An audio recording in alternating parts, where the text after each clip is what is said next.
Hey, bonjour et bienvenue dans l'erreur de la semaine. Et cette semaine, on va parler d'un petit problème qu'il y a entre la posture et les émotions.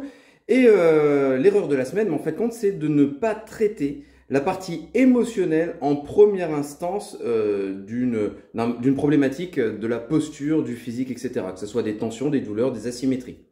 Pourquoi?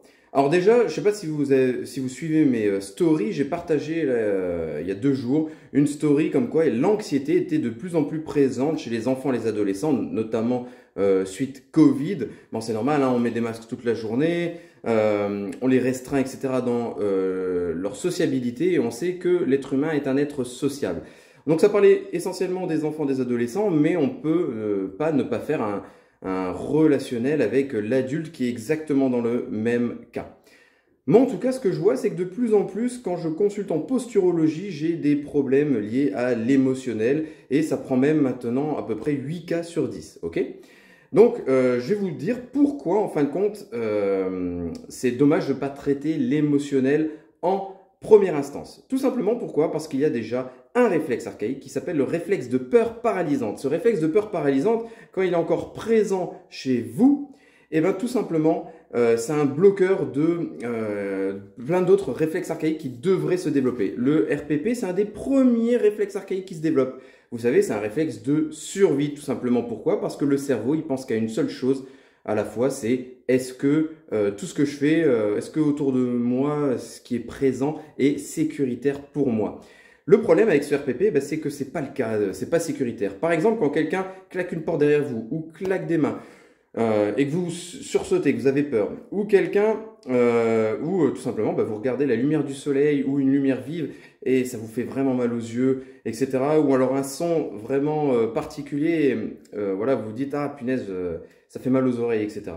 Ça, vous pouvez quasiment être sûr que derrière, il y a un réflexe de peur paralysante. Donc voilà, le fait de sursauter légèrement, c'est le réflexe de Startle qui doit se mettre en place une fois que tous les réflexes émotionnels sont bien intégrés. Le RPP doit être présent, mais seulement quand il y a un gros danger, comme par exemple une voiture qui vous fonce dessus, hop, je m'écarte, mais ne devrait pas être présent à tout moment. Celui-là, c'est un bloqueur de tous les autres réflexes archaïques. Ça veut dire que les autres réflexes archaïques qui vont venir corriger votre posture, et le reste, hein, plein d'autres choses, l'aspect cognitif, émotionnel, etc. Donc cognitif, on repense aux enfants en classe, etc. Ne peuvent pas se développer correctement, tout simplement. Il y a un deuxième réflexe émotionnel aussi qui est très très important, c'est le réflexe de Moro. Si celui-là, vous ne le développez pas, ça va être compliqué aussi. Ensuite, traiter uniquement les problèmes émotionnels par la relaxation, voilà, ça a quand même que très peu d'intérêt.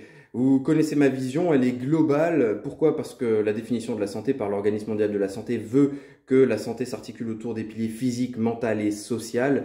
Et donc, en fin de compte, il y a toujours une interaction entre ces piliers-là. Mais on le voit aussi dans le neurodéveloppement, donc dans le développement, en fin de compte, tout simplement de l'être humain.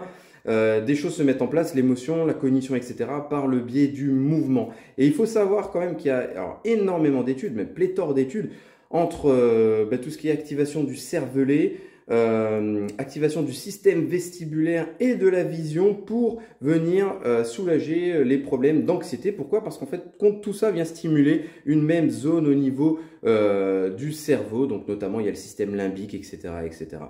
Ensuite, quand vous faites de la relaxation, c'est bien, mais quelle relaxation pour quelle problématique? Stress chronique, stress aigu, anxiété, etc. etc. Vous voyez, c'est assez large, c'est vaste.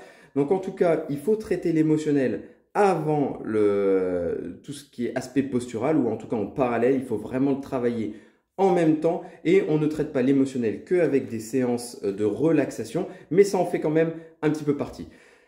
Dimanche, là, je vais vous présenter un webinaire sur l'hypnose, l'anxiété et la posture. Donc, je vous attends dimanche et à bientôt, salut!